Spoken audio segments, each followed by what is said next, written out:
4 starts right now. Hello everyone, welcome to Studio 4.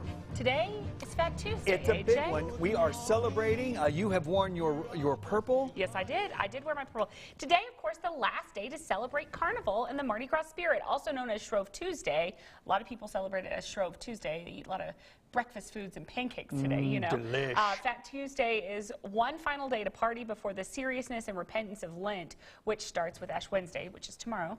A version of Mardi Gras has been practiced around the world for centuries. People wanted to cook meat and other foods that they would be giving up for Lent.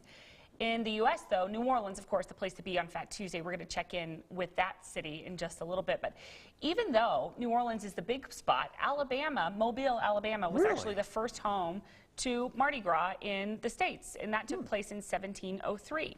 Fat Tuesday has been an official holiday in Louisiana, though, since the 1800s. Alabama hosts the second largest celebration in the country. I did not know that. Yes. So it's a big party. It's a lot of fun. Everybody looked like they were having a great time this morning. All the parades roll during the morning time. You have to wake up very, very early, and so we checked in on the parade route this morning, and so we have a taped interview. We're going to check in with that a little bit. Parades. I do have a question for you. Okay, I'm ready. What do you get the woman who has everything for your second anniversary as a couple? A change of topic, I see. Yeah. Okay, what? If you're Alex Rodriguez, you get Jennifer Lopez something money cannot buy. Okay, let's see. What did he bring? He arranged for HGTV star Joanna Gaines to renovate her Malibu home. Well, I'm sure that money bought that. I'm sure. That's not J-Lo money that told cannot buy Ellen DeGeneres last week she really wanted the star of the renovation show Fixer Upper to work on her $6.6 million beach house. The problem is Gaines works exclusively in Waco. We know that, right? Well, A-Rod made it happen because he's A-Rod. Sure. Gaines and Lopez have been seen checking out the beach house as the renovation is getting planned. So I think that both ladies have a beautiful aesthetic, right? But I don't know that they have the same one. I would agree. And so I think it's interesting, especially particularly for a beach house. I don't know, how does Joanna, I mean, I'm sure she does a marvelous job, right? But it's not really, she's more of like a farmhouse, like shabby chic, right? Maybe J-Lo in her private life, because we see her glitter and glam, right? Maybe private life, she's country chic. Maybe she is, who knows? It will remain to be seen, right? We'll just have to see. I'm sure that we'll get some sort of HGTV special out of this one, right? This will not go without cameras. I'm sure, you know, Michelle was really upset when they said that, you know, they weren't going to be on HGTV anymore. Right. And I said, you know why, hon? I said, make no mistake, they will be back. But they're going to have ownership in whatever it is that they do. They're getting to the point where it's not it will be a, kind of like, remember when Oprah was a part of something and then Oprah got so big where it became O Productions? Right. I think we're transitioning into that. They're so big right now. Their furniture is in every store you walk into. Everything's shipping JoJo. I mean, for goodness sake, J-Lo wants her. And I know. Yeah. I mean, who wouldn't want her, right? Yeah. She's amazing. Okay. She's incredible. Next up, do you ever find yourself mindlessly eating while scrolling through your social media feed? Do you?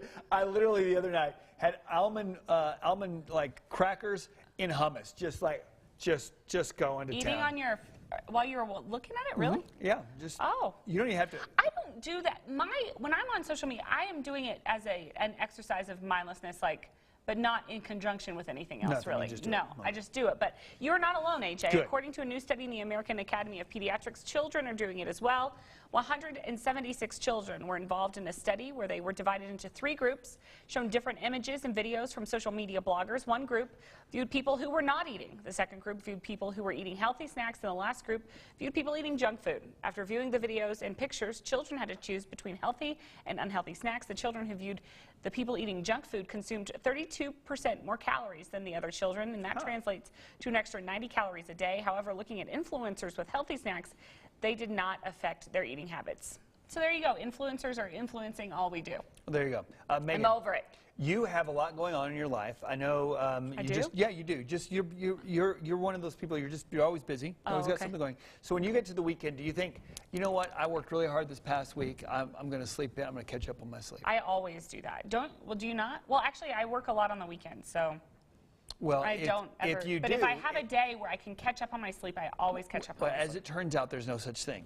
I've read this. A study found when people resumed poor sleep habits after the weekend, their body clock was timed later and they ate more at night. They also had a higher risk for metabolic problems like diabetes and those with a healthy sleep schedule. Sleep experts say adults should aim to get at least 7 hours of shut-eye a night. And when you get like a good night's sleep, don't you wake up so refreshed? I do. Like you're just kind of ready. I do. And like this morning, I went to bed very early last night, especially by my standards, and I did not sleep well through the night. And I woke up very groggy and not functioning well. That's not how you want to start Mardi Gras. No, it's not. You know? Listen, I am done with Mardi Gras, y'all. I am not celebrating it anymore today. Through your trip and everything that you did, you did well. We are tired. All right, coming up on the show today, we're learning about the history and traditions behind